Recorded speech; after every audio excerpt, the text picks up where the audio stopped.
all gone a bit brass monkeys, hasn't it? It is winter, Ollie. Yeah, and it arrived all in one go. It was all balmy and blue skies last week, and now it's all waterspouts, tornadoes, and snow. I'm glad, though. I like it. I like the seasons. I like to be cold and then be hot. I like it. I quite like it too. I like the bit in the middle of the summer where you go. You cannot, I can't conceive of being cold. In August, you think that sounds like a great novelty because you're not cold at 3 o'clock in the morning or cycling or swimming. You're not actually cold at all for months unless you were lucky enough to have the aircon.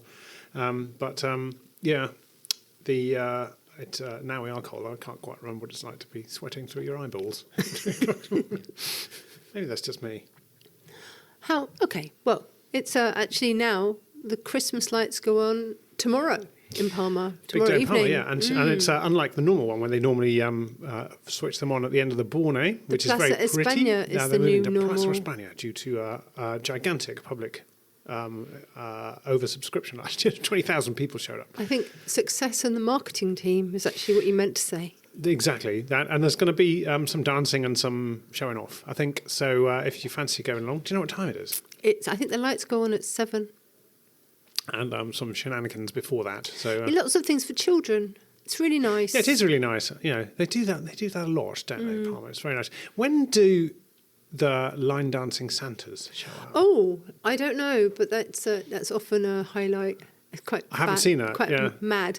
Very close to around Christmas time normally. Yeah, this is the last couple of years they've had mass participation, people dressing as Santas. It was on the Bourne, wasn't it, the last couple of years, and a little both stage at years. the end, and you went there and giggled your head off. I did. I thought it was hilarious. I took some nice pictures as well, actually. Gigi and I went together one year. I must make a point this year. Line dancing Santas is not something you should miss, really. It's just a sense of humour. It's fun. Yeah, look, we were expecting some really lousy weather here today. This is Friday the 21st, and it's sort of missed us, I think. It's a bit cold, but there were warnings of all kinds of stuff. And reading from the bulletin, they were talking about There was snow. a water spout, a tornado, just off the coast between Sawyer and Daya. Yeah. Which I've seen a few of those here. They tend to be a sort of autumny, wintry thing rather than a summer thing. So they're not quite a tornado, but it is quite impressive and a little bit scary when you see it. Although I don't think anyone got hurt by this one, but it was people were viewing it, scooshing up water from the sea and distributing it around. There was supposed to be some snow. I'm not sure there was there? Yes, I saw snow. Here it says, I alongside saw the water spout. photos of snow. The cold front affecting Mallorca has brought the first signs of wintry precipitation in the towns of the Serra Tramontana, Soia, Bunyola and Escorca, which has got some snow. You get it every year on the tops of the mountains, or quite a few years on the mountains, on the roads in the mountains, but it doesn't make it down to sea level very often. But, No, that's quite unusual. it does. And looking at the weather today, as it's been progressing, I think it's mostly missed us. It's Menorca's getting it mostly. Sorry, Menorca. So yeah, it's there's been a few patches of rain across the island, but the big storm that all the weather warnings are about seem to have passed north of us. Blah, blah, blah. Blah blah blah. Yeah. All right, well, It's be sunshine tomorrow. better I'd be. It will be. You'll be back on your bike tomorrow. Well, let's check the weather, shall Oh, we, for tomorrow? God. Well, look, it better be nice if everyone's standing outside watching You're the being Christmas so lights. English. Being open. So, look, it really, it is a cliche, isn't it, that British people talk about the weather a lot. But in my opinion, my experience, Mallorquins really talk about the weather, don't they? Do they? Yeah, they do. I mean, they've got. I'm going to get this wrong, but there's 8 winds here on an island. The weather comes from all kinds of different directions. True. So they've called them. There's the Tramontana, the Levant, the Yebid, the Ponent. I can't remember them all. And They have apparently, a cool compass They do. with the names of the winds all pointing in different directions. yeah, and there's lots of things that sound superstitious, which probably aren't. So, if it's blowing from the event on St. Jeff's Day, then it'll be, cloudy for 4 days solid. But it's probably based on hundreds of years of experience. Which and day it's is true. St. Jeff's Day? I sort of made that up. But it's, it is going to be sunny tomorrow. Look. Yeah. Told you. Nippy, but nice. Yeah. 13 it's degrees. almost fine now. Which by Mallorca standard is pretty nippy. So Anyway, and sunny and a bit windy. So Christmas is coming. It may or may not be St. Jeff's Day tomorrow. I haven't completed that bit of research. Did you introduce yourself? No. This Should I is do the that? Mallorca podcast. It is I'm Vicki. I'm Oliver. Hello. And Sorry, we jumped straight in there, didn't we? did a bit. That seems to happen, doesn't it? What did we do this week that we had a nice time doing? What did we do? Oh, the Mallorca food tours. Yes. Yeah, we were. That's my second go on that, actually. Me too. We've got an interview coming up in a couple of weeks, or maybe next week. Next week with Michelle, who is one half of Mallorca food tours. It's actually Food Tours Balearics now, I think, because they've expanded. So they are. Well, you tell us about it. You interviewed Michelle. Michelle is lovely. And you'll hear the interview with her next week. And the actual food tour that we went to 4 different places in Palma, and you get guided by an app, and it sends you to these different places. You have a course of your meal, one in each place, and a glass of wine, and it's very nice. And you've already paid for it, and your reservation is already there for a certain time. And actually, we went to 4 places, which I think is probably standard, isn't it? Yes. And we went. We started at 5 and finished by about. Well, I think it goes until 9, but I think we were finished a little bit earlier because we were pretty punctual. We were good. I think we didn't get lost or anything, so just walking around Palma, going to the different places. It's really nice. We went to places we hadn't been to before, which was always good. It's really nicely paced. Apart from the food's really nice and the welcome. It's nice walking in somewhere and it's like, please, here you are, sit down. Would you like a glass of wine? You're not presented with a menu. You've done all your choosing beforehand, although there's the dishes are provided for you by the venue, but you tell them what you can't veggie eat or intolerance and stuff. So it's actually quite refreshing not to look at a menu and go, what am I going to have to eat? You walk in and they say, that. Here is your thing. Here's your din-dins. What colour wine would you like, mostly? That's all. It was lovely. And you don't have to wait for a bill or anything like that. And actually, it was beautifully paced. So you had one. It wasn't exactly a full course, but it was a good, sort of somewhere between a main course and a good-sized starter, wasn't it? And we have a discount code for anyone who wants to we do. go and do it. Let me finish talking about it first. Oh, okay. And but I really enjoyed the pace of it because you get a chance to sit and enjoy what you're doing and look at the venue, and then have a good sort of another spare half an hour before you get up and gently amble towards the other one. So it was. It's really nice, isn't it? It's a civilised pub crawl. Yeah, it's lovely. But anyway, and as you say, nice we have way a discount. to discover Palma. Oh yes, we have a discount. Even if you live here, it's good to do that because you'll go and see places you haven't been before. So if you go to the website, when you go through by your experience, when you put the code MM10 into the promo code, it will give you a discount. Fab. We should link to that below, shouldn't we? We will. So have a look where you got the podcast and have a shufty for the link and the code below. But next week we'll talk more about it. So that was really nice. What else has been happening? Oh, tonight I'm going to see Wicked. Wicked. Yes, the second half This with some of my girlfriends. You were very impressed with the first one. I really enjoyed it, actually. Yes, I think Cynthia Erivo and Ariana Grande did a great job.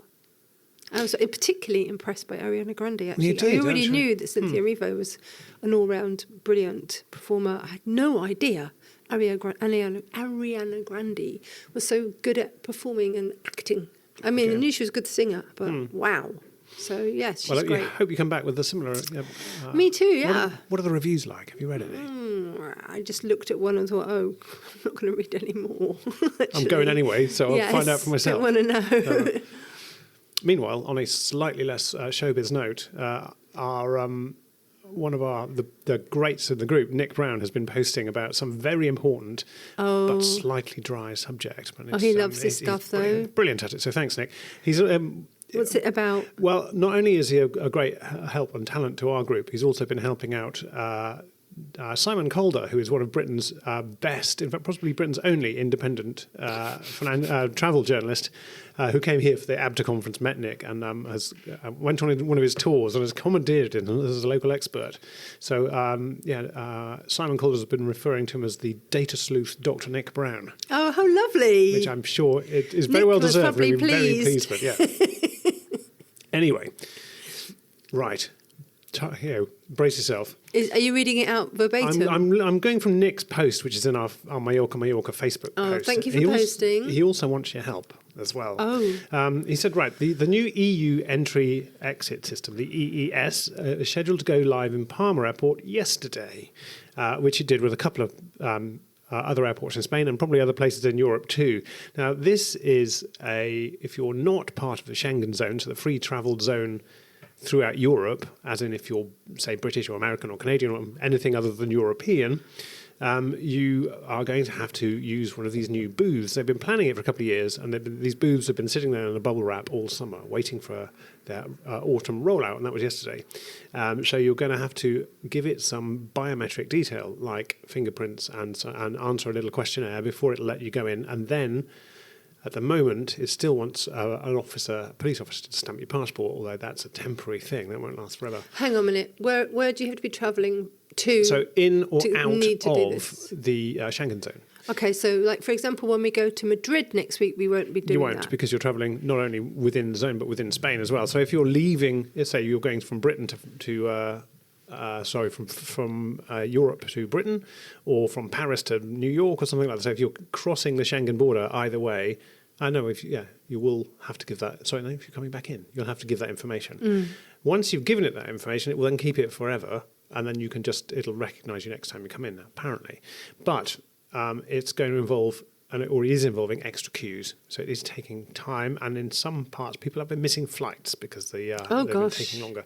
So the staff, the systems, and the public are learning how to use this new system. So the gist seems to be follow your airline's advice, but make sure that you leave a bit of extra time. Don't leave it to the last minute. Now, in theory, and this is a bit of specific stuff to us and other people like us, that we are British, but we are official residents of Spain and have a TIE card. If you've got one of those, if you're a resident of a European country, you should, in theory, be able to bypass the queue to do that. So they won't need you to do it. We're special. But that's going to drive all the Brexit voters. Well, it will a bit, mad. but also I think because it's a particular wrinkle that some members of staff know what to do and some of them don't. So it's not a disaster if you have to queue up and fill in your details. It doesn't cost you any money, or it doesn't inconvenience you too much. Time, it just it'll cost you time. So Nick has asked for help actually with a bit of feedback. So he's explained at length on this post, which again we'll link. If I can do that, can I link to a post? Possibly. I'll try that anyway. Depends if the person clicking on the post is already a member of the group. Well, actually, I'll tell you what, we'll join the group and you can search for it. That's what we'll do. And so he's basically saying, look, if you're going to go across this border, come back to this post and post your experience. He's detailed what should happen, and he's asking us and everybody else to tell them what did happen. So there we go. A bit dry, but it is important. The important bit at the moment is leave a bit of time extra to go through these systems and wave your TIE card at somebody in Hiver's jacket and see what happens. Which is what I'll be doing next week when I go to Britain, or the week after. The week after you're going, I think. Exactly. I'm glad that's out of the way. Well, there we right, and now we have an interview for you. We do, with Arizona Bell. Which you did as well, actually. You're doing all of them, aren't you? Yes, it seems to be that way. Tell us about Arizona. Arizona is from Arizona. Oh, I have some questions. I know. Well, I asked those questions, so you can just listen to that bit. I could. What? No, it doesn't work, does it? No, Ollie, you have to listen to the interview. I'm trying to work out if I could change my name to Rochdale. Rochdale Nielsen MacLeod. That does have a bit of film style. Are you a Nielsen MacLeod? Oh, no. Yeah. You are not. Rochdale Nielsen. Moving on. So Arizona... I'll have to think about that. Ollie. Sorry, go on. Arizona is a writer, and she's written a couple of books. The second one is being published, I think, soon. She's also a book agent, and she lives in Mallorca with her dogs. And I met her earlier this year, and she had a twinkle in her eye, and I thought, I want to know more about you. So I invited her in for an interview. We talk about all kinds of stuff, why she's here, what it's like being here. Originally, she's American, so she's come from a different continent. What's it like? Is a culture shock? Has she made friends? All that kind of stuff. And we also talk about an event that has happened since we did the interview. She hosted a book and wine evening, and I think the book that she didn't want to tell me on the interview, but I guessed the book. I think it was Frankenstein by Mary Shelley. And she is lovely, and I hope you enjoy the interview. Today, we're joined by writer and creative coach, Arizona Bell. Originally from the US, Arizona lived in Italy, Ireland, and Mexico before finding her home right here on the island. Her work explores themes of grief, healing, and belonging, and her upcoming book, The Griever's Dictionary, dives deep into how language can help us process loss and transformation. So Arizona, welcome. I'm really happy to finally have you here. It's been a process to get me here. Thank you. I'm so happy to be here. What a journey. Third time's a charm. Third time's a charm. I met you this summer. Was it this summer or earlier in the spring? We were at a sister table event together. That was March, I think. And I remember thinking, I want to meet that woman. And I had no idea why. I just immediately went like, she's my kind of person. Yeah. So I'm really happy to have you here. We're going to find out a lot about you now. I'm really, really happy to be here. Thanks for having me. And the feeling's mutual. So yeah, thanks. cool. So you grew up in America between Los Angeles and Arizona. Yeah, so I was born in Los Angeles. For a brief stint, we were there. And then my dad got transferred to Phoenix. So I am Arizona from Arizona. It's a That's pen so name. cute. It's a pen name, but now that I don't live in Arizona, everyone calls me that. So yeah, I grew up in Phoenix mostly, and then all over the state of Arizona eventually when I went to college and things like that. So When did you decide that writing was going to be your thing? really late in the game, actually. I was a late bloomer. It was in college, actually. I had no idea what I was going to do in college, and it seemed like everybody knew I was a great writer except for me. It was just not something that I saw. And then I fell in love with somebody, and they told me I was a great writer, and I was like, guess I'm going to be a writer. I'm a writer. Yeah, so I'm a romantic for sure. Or a sucker. Yeah. Right, she could have told me I was a ballerina, and I would have gone off and done it. But so really college. But then once it clicked in, like, oh yeah, duh. Then it was never looked back. What were you studying at college before that? Was it just like general studies? Well, I was undecided. So that sums up what my early college days were. But I did dabble in like journalism, PR. Ended up doing sociology though, and honestly, it was because I ended up being a teacher's assistant, so I got high level credits for it, and it was the fast track to graduating. So there was a lot of writing within my college experience. It just wasn't. I wasn't an English lit major like you might expect. Or I write for a living, and I got an E in my English A level. Everybody, cheers! Yeah, so there you are. And then eventually, I just started doing it, and it clicked, and I was like, okay. And then I actually was like really into my career with writing. I was published, and then at some stage, I was like, oh, I guess maybe I'd never taken a writing course really, like besides Journalism 101.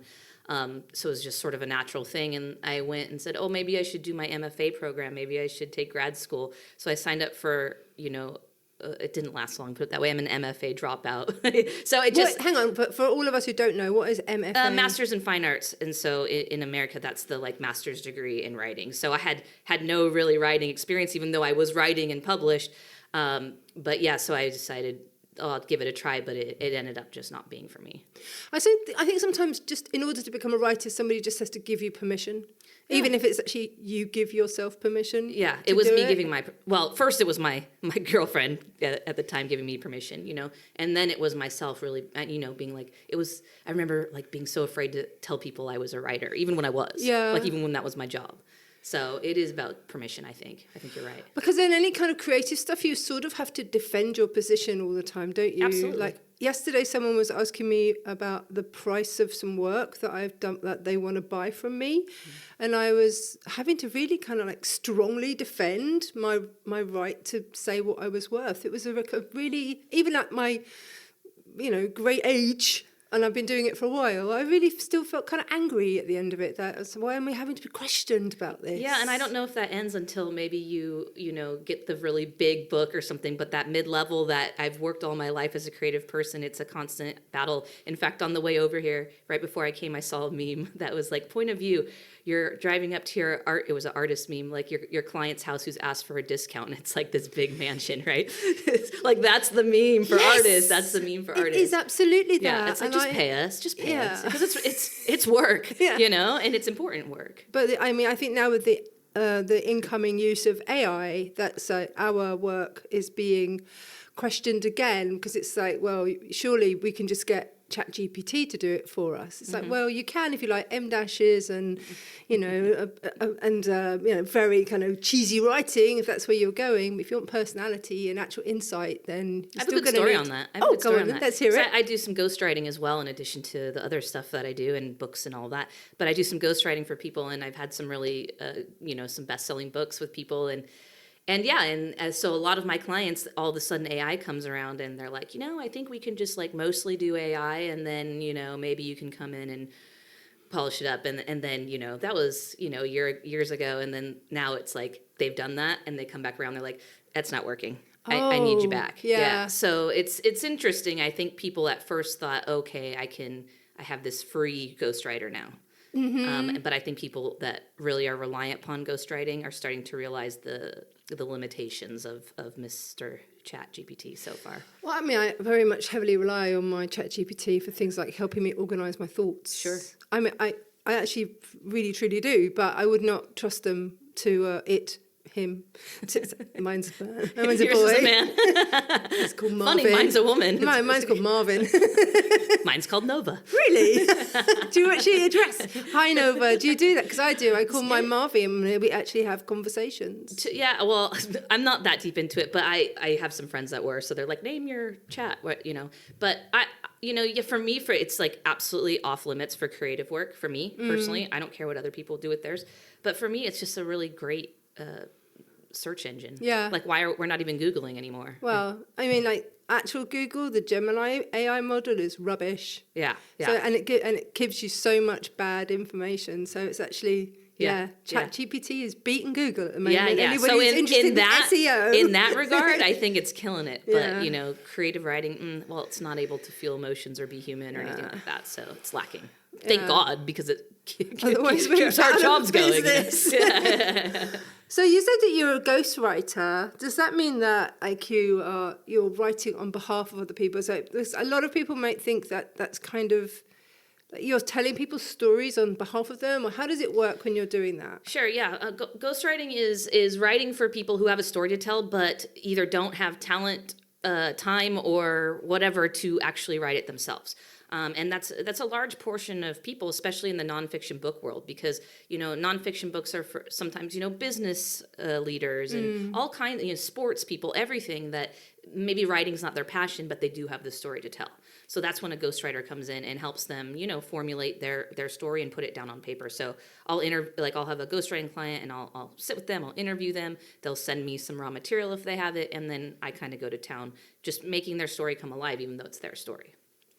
How do you feel when it gets published under their name? Everybody asks me that. I don't know what it is, but it doesn't bother me. It doesn't bother me at all. As long as the paycheck's good enough, I don't care. You took the words out of my mouth. The money's good, and we're always as artists trying to pay our rent. So, I'm grateful to have, to be able to be paid at what I'm good at and doing what I love. So there's that. But no, it doesn't bother me because it's not my story. It's their story. Even though I've kind of made it come to life, I don't feel I need the credit for it. Okay. I have a friend who just actually hit the bestseller list in Germany for self-help books, and she's gone into the top 20 of actual all-over books in Germany. Nice. I know, but she had a ghostwriter, and she credited the ghostwriter. It's about her mum and how her childhood and alcoholism, and like a really complicated, very deep story that she had to have help to write. But she's credited as an author, and so is the woman who ghost wrote it with her. And it's been an interesting process. Obviously, it's in German. I can't actually read it, but you hear it's pretty good. Yeah, I heard. Well, it must be because it's hit the bestseller list. But it's so much. It's like the process of doing that. I mean, she's still my friend Franzi is still the person out there promoting the book because it's about her, and the ghostwriter's just popped some money in the bank account, and off she's gone on the next job. Yeah, and there's different levels. As a ghostwriter, you can make agreement where you do get some credit and maybe some royalties on the back end rather than up front, a solid, or a bigger chunk of money, I guess I should say. And then there's some that, no. And you get an acknowledgement in the back of the book as an editor or something like that. Yeah. So it's all good. You get your testimonial. Have you done any kind of people that we'd have heard of? Can you say? I can't say. the I can't say NDAs. that I have done people that you would heard of, but I can't tell you who. Oh. I know. There are NDAs. That's the thing. We'll Yeah. respect you for, Yeah. keeping an eye on them. Yeah. Okay, so you lived in Ireland and Italy and Mexico before you arrived in Mallorca. What were you searching for through all of that moving around? I don't know that I was searching for something in particular. I grew up with a German mom in Arizona, and her entire side of the family is in Germany. So I grew up coming to Germany once a month since I was in the womb. And that included, travels to other parts of Europe. So I always felt like I never felt like very American. In fact, I have a kind of tumultuous relationship with America. I wonder, can you speak German? I can speak, I'm bisschen. I can speak a little bit. There's a long story there. My dad didn't want me to learn, basically. And we'll leave that at that. Okay. So I'm a little bit upset about it, but I can speak a little and understand a lot. Obviously, I grew up with it. And so, yeah, even my brother lives there now. So I wasn't necessarily searching for something. I just always wanted to be in Europe. And so, yeah. And technically, I actually lived in Ireland, then Italy, then I moved to Mallorca, then I moved back to the States when COVID hit. And then I moved to Mexico, and then I moved back here. So it's a bit of a journey. You were in America when COVID hit, and I was here in Mallorca bananas. when COVID hit. Oh, you managed to get out through the lockdown. Barely, yeah. So then I went to the States for a bit, went to Mexico for a bit, and then just this past November, so it'll be almost a year. Wow. Yeah, I came back. How did you first hear about Mallorca? Because I don't know if it's really on... I mean, it always surprises me when it's on people's radars, because it's quite a small little place, really. Yeah, especially Americans, because we're not the best at geography. So I didn't know about Mallorca at all. It was like my what? I don't have any idea. But I had a very Under the Tuscan Sun moment, if anyone knows that movie. I was living in Ireland, went through a divorce, and so I stopped in Germany to see my brother, and this is like mid-November. It was very, very cold, and I don't do cold well. So I ended up going down to Florence, to Italy for 2 weeks, to get warm and, drink wine and lick my wounds in style from the divorce. Tiny bit of Eat, Pray, Love in there as well, then. Yeah. Well, a little Eat, Pray, Love, yeah. And then I met the Under the Tuscan Sun, the British woman who was living in Italy and was also British Italian. And she's like, "You would just absolutely love Mallorca, darling. You should go." And I was like, "What? Where's that?" So then she told me about it. Her family lived here, and so I came to visit, and I landed, and I was like, okay, this is the place for me. What did you like about it when you first got off the plane? The weather, first of all. I was super into the weather. I'm just going to say we are recording on a very wet and windy day, these are rare in Mallorca. Yeah. And we do need these days. Well, exactly. You can't be hot all the time. There's seasons here. I love that too. But yeah, I loved that. I loved the weather. I loved just like walking down Palma, like the Gothic, the architecture, just everything. I loved everything about it. And on top of it, I know people complain about there being too many Germans, but German's familiar to me. It's my mom, and she's passed away now 10 years. So for me, babe, I'm sorry. No, it's okay. Thank you. And so to me, there was a familial sense beyond just Europe. It was like actually like hearing the German language, having Muellers everywhere, like, and then of course I love Spanish food and wine and culture and people. And so it was just this wonderful mix of everything I love, plus the expat community. So, and at the time when I first moved here, just 2018, I only knew one other American. Now, of course, that's changed. Well, let's... We don't have to get to that, but... Shall we talk about why? I liked being the only one. Did you enjoy being such a Kind rarity? of. And now it's like, what the heck? So, where are you living now? Where did you decide to land? Yeah, so I'm in Santa Maria, and That's a nice place to be. It's where I lived when I was here before, and I was open to living elsewhere, but it's always has a special place in my heart, and I ended up, through a friend, finding a really just great, for me, finca with land for my dogs, who I flew over here. So it's perfect for us. How many puppies have you got? 2. What are their names? Leo, he's my 3-legged pit bull mix. Of course. He made the flight. He's made a lot of flights, put it that way. And so if anyone's afraid to fly their dogs, trust me, Leo says it's all good. Yeah. And then I've got Jazzy, who's a Mexican street dog found in Mexico. And she found me in Mexico. And I said, well, you're coming to Spain now. Yeah. Stuck with me. So Dogs are cool. Yeah. Actually, I was in two minds about bringing my the office dog in today because we're going out later, and I'd have to take him home. But he would have loved to meet you. Have you got shoelaces? Oh yeah. Oh yeah, he'd have really liked me.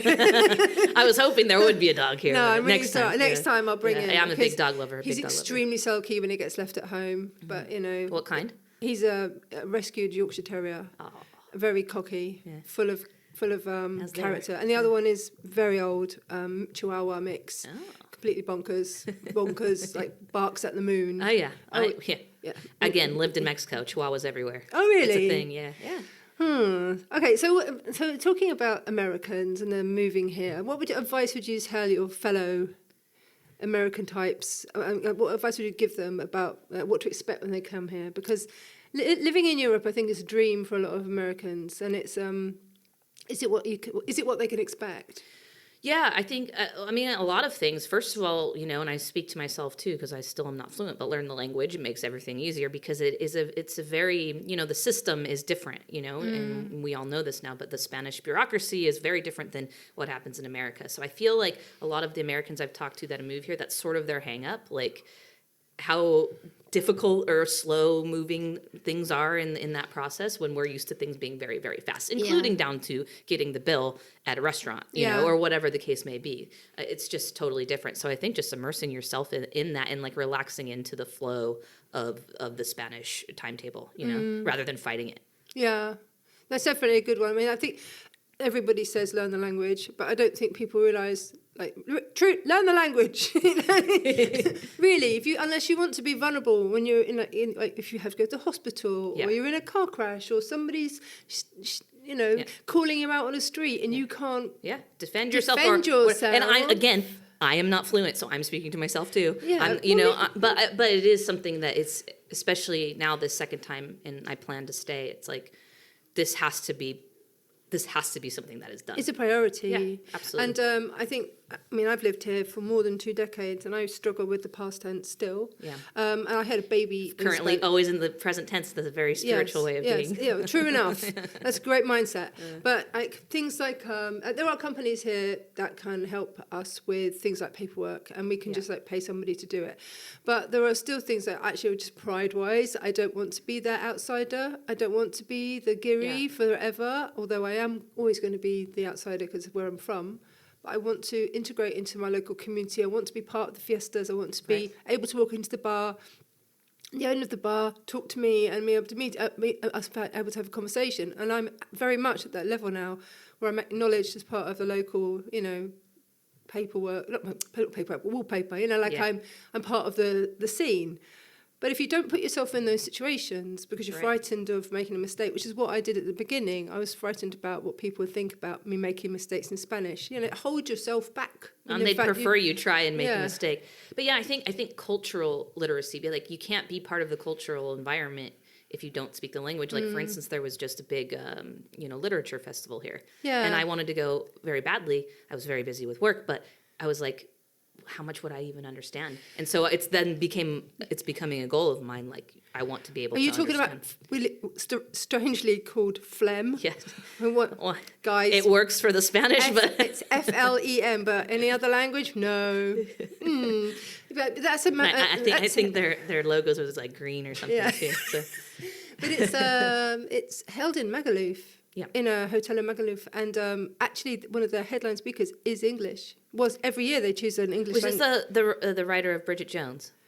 1 year it was, If not this year, last year then maybe. Okay. But I mean, every year they have like a big headline writer who's never Spanish. Right. So there must be some crossover there. Yeah, and let me just give a really good example. My favorite writer, who's from Manchester, was here on the island, and I didn't know it. Who's that? Jeanette Winterson. Oh my goodness! And I found out oranges are not the only fruit. Oh my gosh! And I've been like, she's on my alert to like go see her somewhere. Like, what was she doing here? She was giving a talk in a workshop, and I missed it. Yeah, in May. I know. My heart broke when I found out that. So why am I not connected in to know that? I need to know that, Yeah, so you that's, do. I want to be fluent in the language so I can be fluent in the cultural literacy and never miss my favorite author coming to the I also island had again. to give you a shout out then. You need to be following. Well, she's a friend of the show. She's a Mallorca insider, and it's the Calendar Mallorca. Do you follow that? Yeah, I website? do. They are brilliant. Yeah. And if you should tell Nina, like, I missed out on this, please keep an eye out on these sorts of things. Yeah. Because she's really interested in helping people to like learn about events. It's hard. I mean, Mallorca's, it's famous for last minute Mandy kind of situations where like you will literally find, I get invited to events on the same day they're happening. Yeah. That kind of thing. I'm like, I'm booked. I know. can't come. I know. It's very important. and You I must find- attend. I was and- like, well, you should have told me about it 2 weeks ago. Right. Well, but even that, like I find, like I'm actually throwing my first event here on the island. I think we'll talk about it. But Yeah, we will. I've been telling people about it. They're like, oh yeah, I'm coming. But like nobody wants to commit until like the day before. Exactly. Yeah. I mean, So I'm learning the but ropes. that may also be partly why people don't even bother saying anything about it before. But like, Yeah, I mean, like that's true. us Northern Europeans. Yeah, we need to know. We need a plan. Yeah, exactly. I have a calendar. It's full of things to do. You have a calendar. I It's do. full of things to do. We have things to do. We do, and I want to know my choices Yeah. in advance. So yeah. So Anyway, the calendar Mallorca. Absolutely, check it out. Okay. Listen, it's very helpful, and you can. We should talk.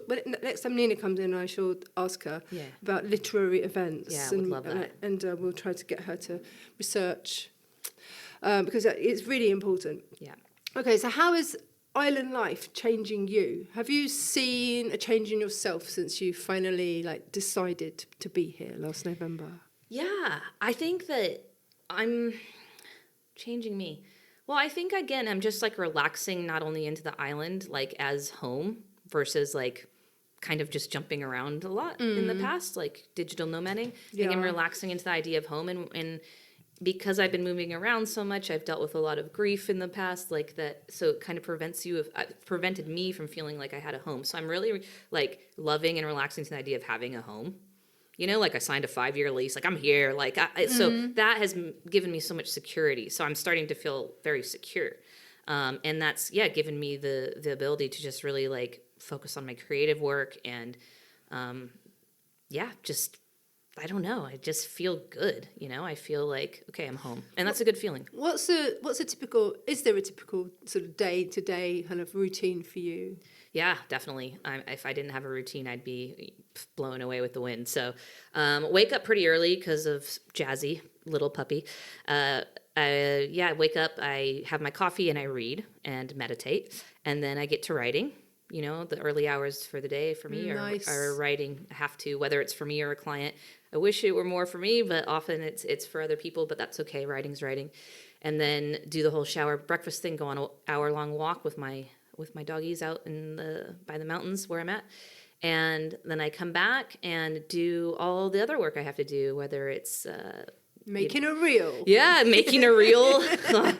Don't get me started. I also, kind of moonlight as a literary agent now. So that kind of work, and then like admin stuff, all that stuff kind of stay for the afternoon. And then if I'm lucky, I'll be going out to dinner with some friends, having a good meal. I don't like to eat at home all the time. So do love my food. And that's one thing I do love about this island, no lack of good food. And, have a little wine and go home and go to bed and do it all over again. Have you actually made friends on the island? I have, yeah. Finding a community of people. Yeah, that's not where I struggle. So I have been very lucky to meet really good people. And again, I did live here before, so I came in with a little bit of a crew still intact. But I've met a lot of people since I've been here. And they're all great. So, and mixture of locals and expats. Well, that's good because that's the other thing that I always try to get yourself involved in both groups. Yeah. And hopefully be almost like the bridge between one and the other sometimes. Absolutely, because it's easy, especially when you don't speak the language, to bubble yourself off. But yeah, no. And I feel like living in Santa Maria, it helps too, because there's, it's I think maybe more English speaking in Palma. I think Santa Maria is pretty undisturbed by the touristic kind of feels that aspects way. of Mallorca. Like even though you'll have the cyclists come through, and there's obviously some expats that live in the town. It's it's pretty true to Yeah. its form as far as the Spanish culture and the Mallorquin culture goes, and I like that. It also, if I remember rightly, has some pretty cool restaurants and bars and shops and cafes and bakeries and eateries in there. Huh? Growing, it always has. Yeah, like Living Dreams is really spectacular. That's been around since I was here before, and we just had a taco shop, The Border, shout out, open. Ooh. Yeah, so it's in all kinds of stuff. Mito, there's in obviously the wineries. Yeah, obviously. Why do you live in Santa Maria? No. Is it Jose Ferrer? That's Santa Maria. Oh no, I can't remember which one. It's the one with the big bottle right outside. Oh yeah. Of the... which one is that? Is that? I think it is Jose Ferrer. Yeah, that's Benny Slim. Yeah. But just a hop and a skip away, really. True enough. So, I mean, have you found that Mallorca's making you feel more creative? It's helping you spiritually as well? Yeah, that's another thing. Yes, spiritually. Like how it's changed me. Like I'm constantly grateful. And I think that in the spiritual world, like that's a big thing we always try to be, right? It's like attitude of gratitude. And that's not always our natural way of being. Like we're kind of complainers, right? So I feel like that shift in my life here. Like I'm just... even when things are tough or something, you know, even it's a rainy day, so to speak, like I'm constantly grateful. It's beautiful. It's lovely. I feel lucky to be here and just everything. So the gratitude is it's overwhelming to me here. And I like being in that state of mind. You say lucky, but when Ollie and I first moved that word. here, right when I said it, I was like, "Damn it!" I'm gonna call you out on that because Ollie and I, when we first moved here, people were like, "Oh, I can't believe that happened to you. I wish that sort of thing would happen." No, you made it happen. You made it happen. I literally didn't know nothing. Nothing came by luck. I worked my butt off to be here. And same. You know, you have to make sacrifices, you make hard decisions, and you have to stick out some tough moments as well to finally like get your feet under the table in Mallorca, I think. Yeah, absolutely. I mean, I've been here almost a year at this point back, and I think until like a month and a half ago, I felt everything. It was hard. It was hard to really settle in, and a lot of things were discombobulated, and there were moments of panic and stress and all that. So you're right. Sometimes writers' words fail us. Lucky is not the right word. Yeah. It didn't just fall into my lap, but I feel grateful. Let's talk about like the spiritual work that you're doing and the book that you've presented it to your agents. Is that what you said? Where is your book at the moment? The one that you're about to publish? Yeah. So I've had one book published with Macmillan in the past called Soul Magic, and so now this new book is, so basically I have an agent for my book. It's called The Griever's Dictionary, and it's nonfiction memoir, creative nonfiction. And so where it's at right now is it's on submission, which means that my agent is trying to sell it to publishers. Mm-hmm. So it's in that limbo state, and I'm just waiting and crossing my fingers that it does sell. What's the inspiration for that book?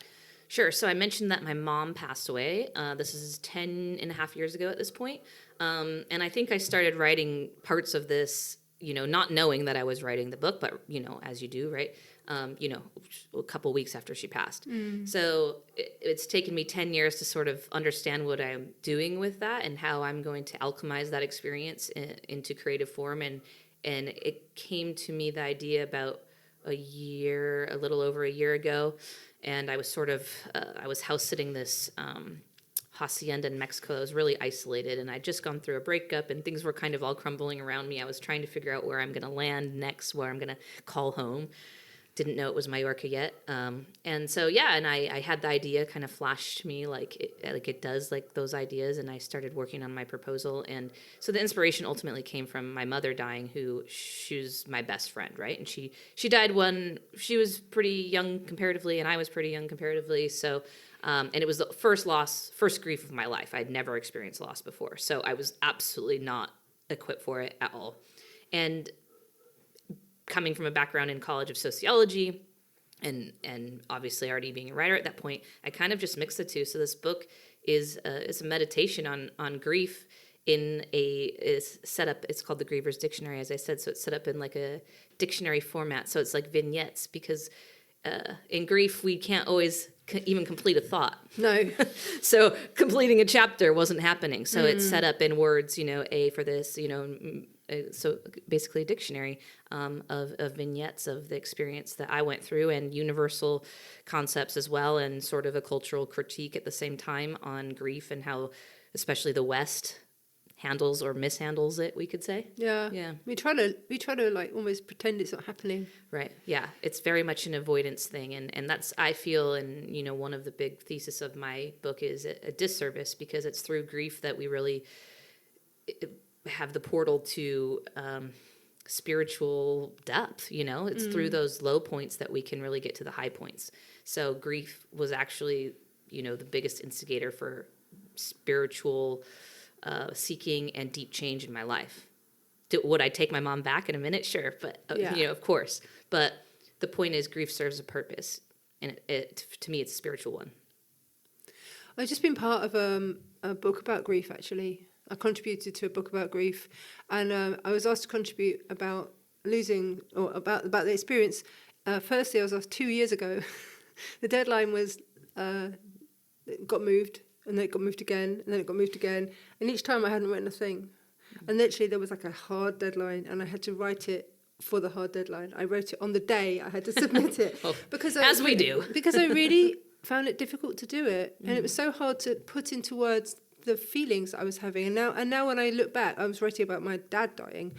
And now I look back and I realise that I didn't do a great job. I should write it again, because everything that I wrote about 6 months ago, I would say, or 8 months ago, I'd say I feel differently now about it, you know, because the longer that you get away from the event, the more perspective you have on it, the more you can reflect on it, and it's not going to like take you apart. Right.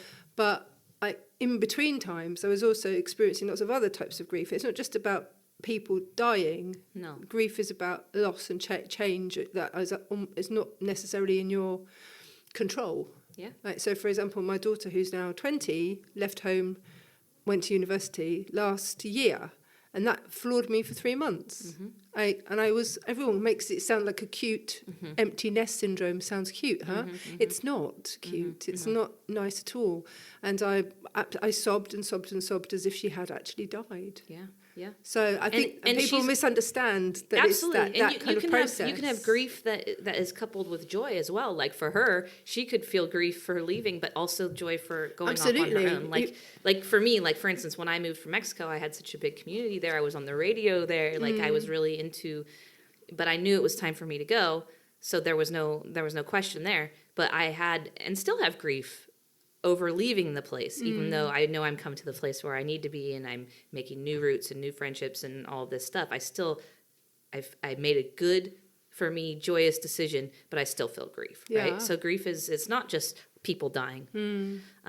Yeah. I think as well, I can only speak for the British on this one, really. I mean, I don't want to take everybody in underneath my wing as if I'm the one who knows everything, but I think as well, like, we got so disconnected from the actual process of death.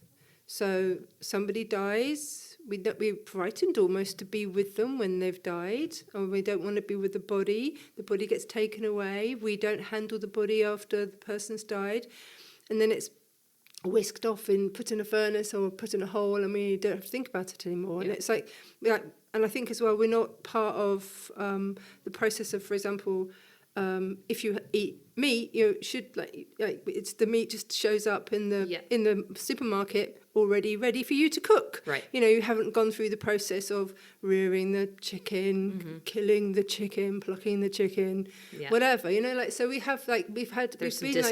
been completely removed from that process, which actually I think makes it harder for people to like really have a natural response to it. I totally agree with you. And another thing that is like when someone's dying and people hold back like the young children from witnessing it, like their grandparents dying or something, and it to them, and then it's like, oh, you know, grandma went to heaven. I think that's, and you know, even research like Elizabeth Kubler-Ross, like she noted that like that is actually a disservice to the child, you know, because kids are intuitive, they're connected to spirit, they understand, but it's not a bad thing for them to see it and say goodbye, you know? So I totally agree with you on that. It's been a big disconnect in the modern world on how we handle death, grief, everything, food. And the other thing, until I experienced my own kind of like process with my dad, I always thought that like people like seeing signs, like feathers and what have you, like butterflies and rainbows and all the rest of it. I really didn't think, I didn't give it any time, you know, because I just thought that's just somebody making that stuff up to make themselves feel better. But I actually have got my own personal experiences now of butterflies showing up at big family events when it's pissing down with rain outside. Like weird stuff has happened around, like when my whole family's together, that a big red butterfly will show up, and it's not like somebody smuggled one in their handbag or anything. If they did, kudos. No, to me on that point, it's like, even if it is just to make people feel better, great, do it, because feel better, because it sucks to feel how you are in grief, right? But yeah, I would say that I've had a few undeniable signs versus just random, owls coming onto the treetop. Like, oh, you're owls, so you're an owl. Yeah. And like, it is. I mean, owls are always special to see, right? But it is my thing. It's always been my thing. And yeah, I had a moment where it was like undeniable, like basically like my dogs who bark at anything. Like an owl swooped in, stood on top on the tree right above where I was camped, looked down, and I was like, my mom had died almost a year prior, and I'm like, where are you? Like, I believe in this stuff. Where are you? I've got nothing, no dreams, nothing, right? And so it was in that moment, like basically I just heard the, and my dogs ran up, didn't bark, both sat and just stared up at it, and it stared down at the dogs. And it was like, you could just feel the power of the bird. And it was like, yeah, it was just like undeniably not just an owl, So like I'm tearing up now, and I just kind of like dropped to the floor and like was like, thank you, So, and it's just that, even if it's just to make me feel better, it makes me feel better. My mom's still with me, And I think, we need that to make us go on sometimes. Yes, and I think as well that like you're saying, you're tearing up, and like I will start now because you're starting.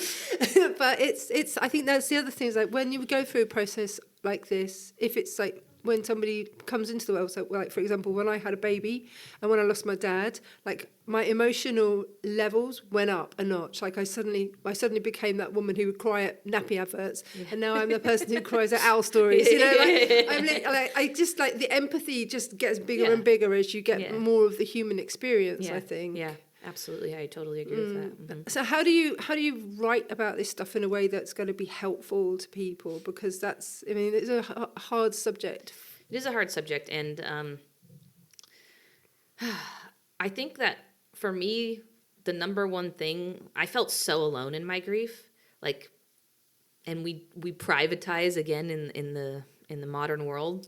Mourning used to be collective, used to be a really a collective ritual, and now, like everything else, it's become really privatized, especially in the West and in America. So I felt really alone in my grief. So my goal with the book is to make people feel belonged through my storytelling, not like it's not like and then it's very much through storytelling through an emotional lens. So my goal is to help people who are either actively grieving, who have grieved, whatever the case may be, who are anticipating grief, like feel that they're not alone. Feel that someone else has gone through it and survived. Because deep in the grief, if it's somebody who's really close to you, you sometimes feel like you can't, right? I wonder, anybody who's actually listening who is in the process of grief, I think the thing that it's really exhausting to feel that grief, to be in the grief process, and also there is no kind of like timeline, because some people think, I should be over it by now. Haven't you got over that by now? Like it can take a really, really long time to be able to talk or be able to assimilate thoughts into like to be able to talk about the process of what's happened to you as well. Absolutely. I mean, that's why 10 years later I'm finally writing this book. Yeah. And even still, even though every day isn't a big ball of grief, there are moments where it's just like it hits you and you cry for no reason. It's like, man, I wish my mom were here to see this or experience this or watch me do this, or whatever the case may be. So it's one of those things that never really goes away. You just learn to carry it with you. I mean, you said that you started writing 2 weeks after she died. So have you found the act of writing has also been a healing process for you? Has it helped you? Absolutely, definitely. I mean, writing is really my spirituality. It's the time where I feel connected to the higher power, whatever it may be, and feel timeless in all of the ways you're supposed to feel spiritually. So, like for me, it's very much a healing spiritual process. It's a process of alchemy, So it's taking these traumas, these sufferings that we all experience as humans, and and making something good of them. And that's actually something my mom told me. Make something good of this. So it really, for me, it's a cathartic alchemical process. I hope this book gets published. Me too. Come on. Come on, Simon and Schuster. Hit me up. Why wouldn't they? Yeah. Well, at the end of the day, this is like a soul book. So I'm not saying it won't get published, but it will get published by me or somebody no matter what. It will be published. But I look forward to reading it. Thank you. I like the idea of it being in a dictionary format as well, so you can dip in, dip out. Yeah. I think that's really important because anybody who's in that kind of like process can't concentrate for very long. Right, and also like you were saying, like timeline, like it can take a very long time, and so this book is non-linear, right? So it ping-pongs from the moment I'm in grief at the very start to years later to, all over this decade, basically. So it's very, it's non-linear, so it puts you in all kinds of different states of the grief process. Have you got, is C for clearing out old belongings by any chance? It might be now. Because I'll give you credit. Mate, my like when my dad died, and then recently when my sister-in-law died, there's so the kind of the unpacking of these people's lives, the bits and pieces that are left behind. Yeah.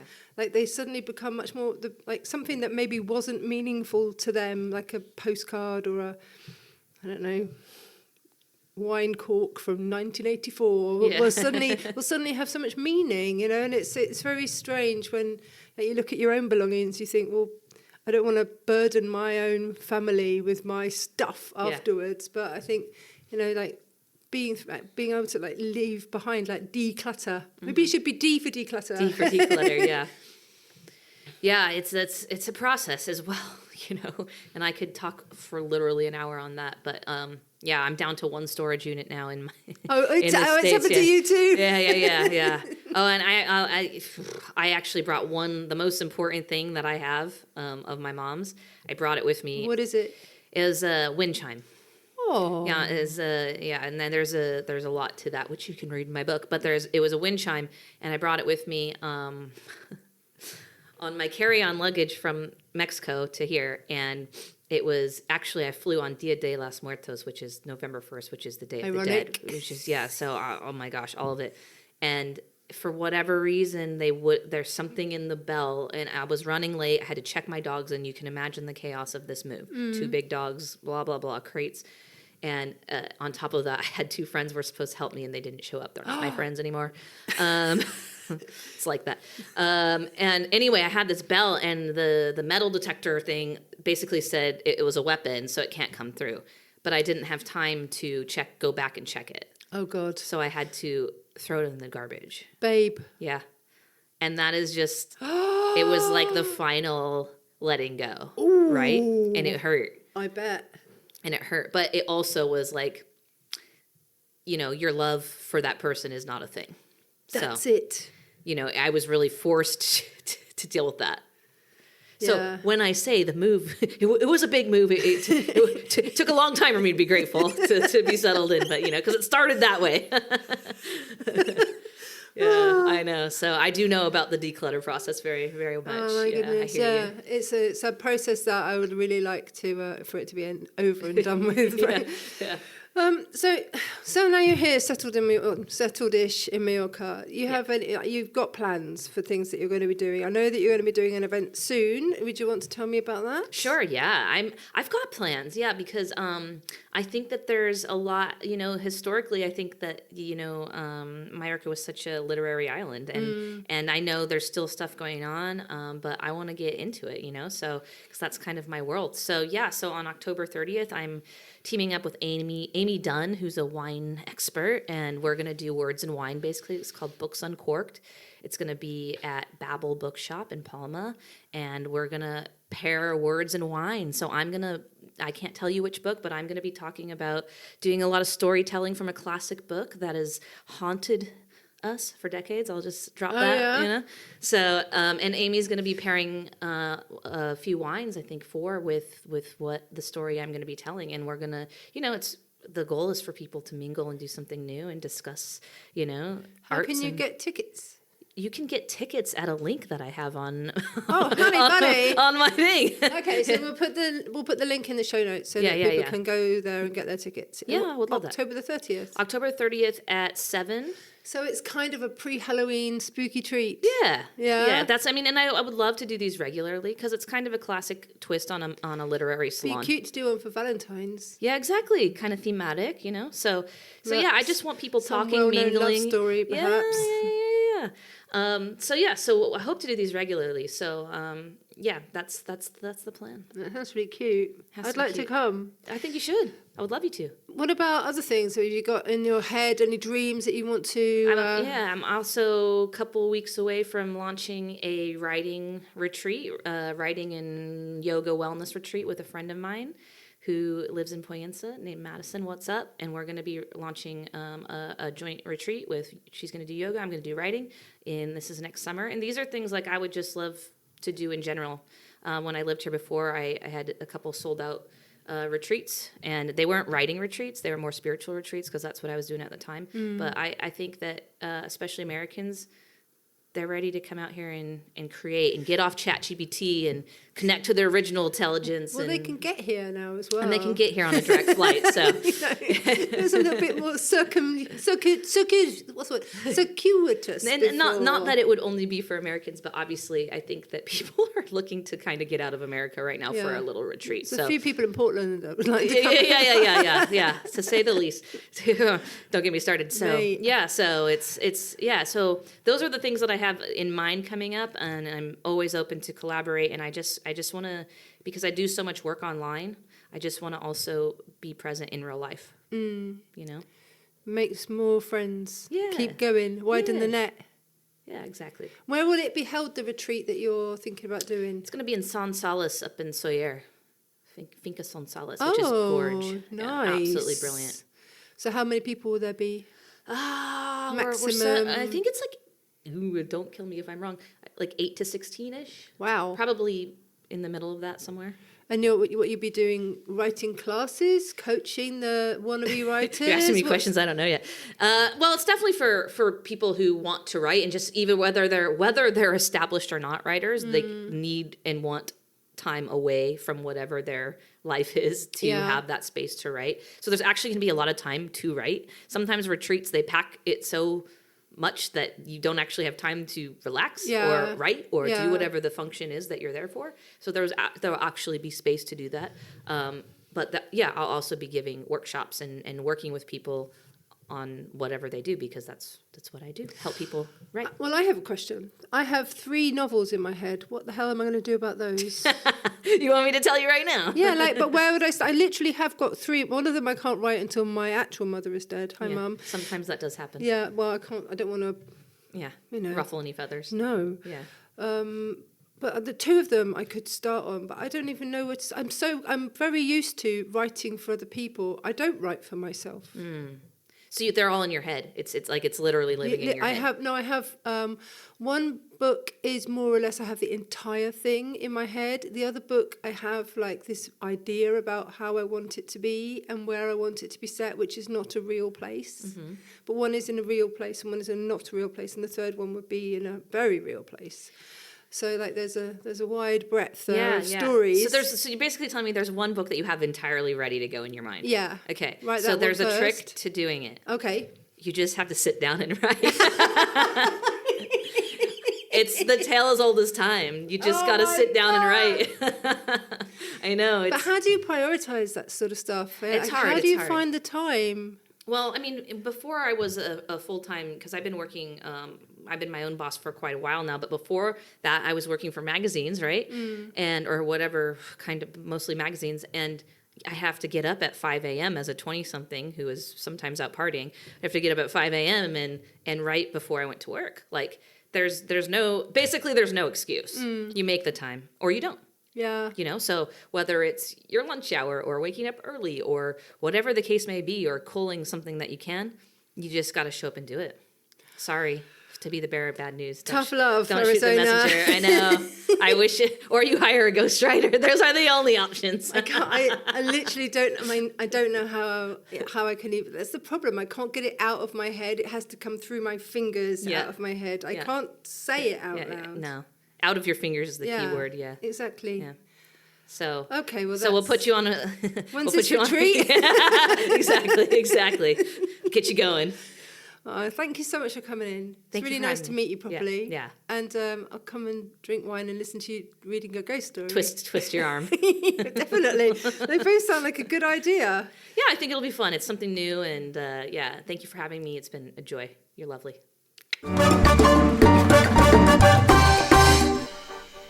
I should have said the book after, not before, shouldn't I? Because now we're talking about it after. Probably. Yeah, crap. Okay. Anyway, so it was the evening went really well. Apparently, I didn't manage to attend, but it was apparently lovely, and they're going to do more. So yeah, and as and when there are more, I'm sure that we shall let you know in the group or on the newsletter, which I'm currently reviving. Perfect. Great. Now, you're off to do something else. You're off to the pictures tonight, and we're off having a weekend tomorrow. So I think that's enough from us for the time being. Please like and subscribe if you don't mind. All the details you need to find Mallorca on our social media channels, our Facebook group, and sign up for the newsletter and all of that sort of stuff, as well as Mallorca food tours and probably a link to Arizona as well. You'll find wherever you found your podcast. So that's it, I think, isn't it? Yeah. Thanks very much for listening. Okay. See you next time. Hey, thanks for listening.